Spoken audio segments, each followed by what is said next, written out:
Hello friends, আসসালামু আলাইকুম। আজকে আমি আবারও হাজির হয়ে গেলাম। আজকে আমি নিয়ে এসেছি টক ঝাল জলপাইয়ের আচার। তো আমি জলপাইয়ের আচারটা আজকে আমি খুব সহজভাবে দেখানোর চেষ্টা করব। আসলে আচার করা তো তেমন একটা কোনো কঠিন বিষয় না।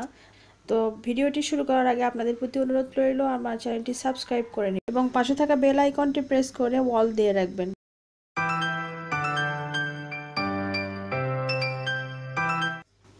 জলপাইয়ের টকঝাল মিষ্টি আচার করার জন্য আমি এখানে 2 কেজি জলপাই নিয়ে ভালো করে ধুয়ে একটা হাঁড়িতে বসিয়ে দিয়েছি। তারপরে দিয়ে দিলাম 1 টেবিল চামচের মতো হলুদ দেওয়ার পরে আমি একটা ঢাকনা দিয়ে ঢেকে চুলার মিডিয়াম টু হাই আঁচে প্রায় 10 মিনিটের মতো এটা সিদ্ধ করে নিব।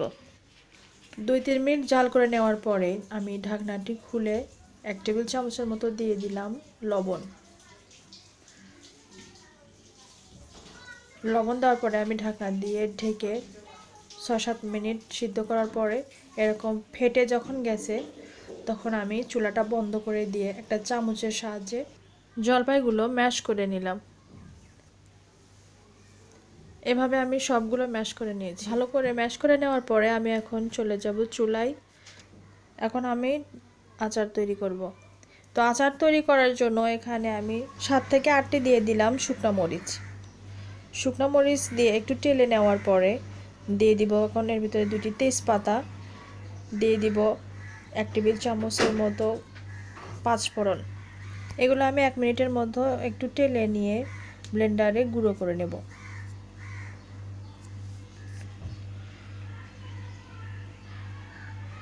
গুঁড়ো করে নিয়ে আমি একটা সাইডে রেখে দেওয়ার পরে চুলায় আমি দিয়ে দিলাম একটা হাঁড়িতে হাফ কাপের মতো সরিষার তেল দেওয়ার পরে তেল একটু গরম হয়ে আসলে আমি দিয়ে দিলাম এখানে 10টির মতো রসুনের কোয়া।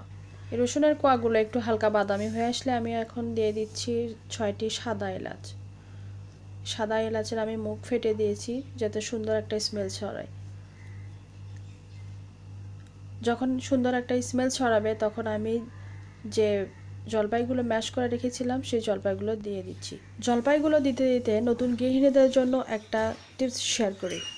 টিপসটা আসলে জলপাই সিদ্ধ করতে গিয়ে আমার মনে হলো, তাই মনে করলাম যে আপনাদেরও এই টিপসটা জানাই।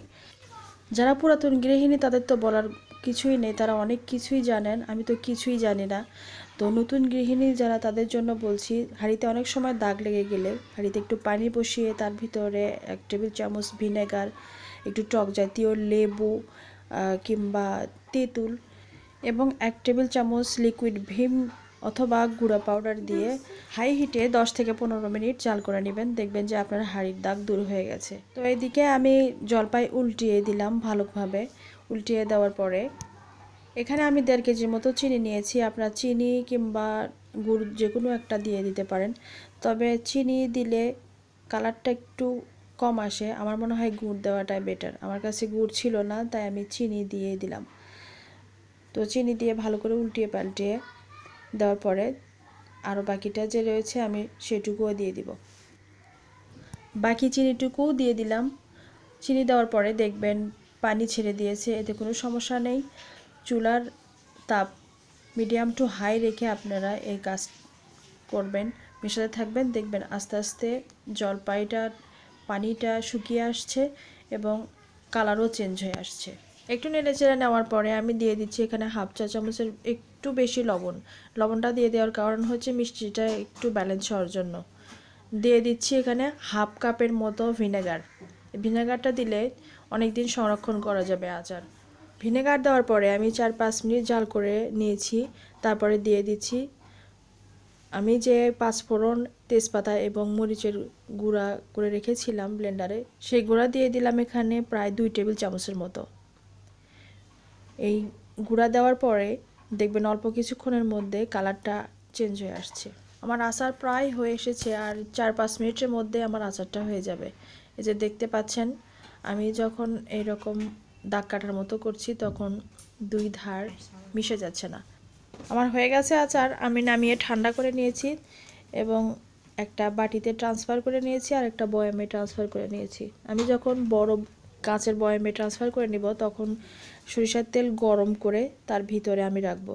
তো আপনারাও এরকম একটু তেল গরম করে নিয়ে আপনারা কাঁচের বয়ামে ট্রান্সফার করে রেখে দিবেন, বহুদিন আপনি সংরক্ষণ করতে পারবেন।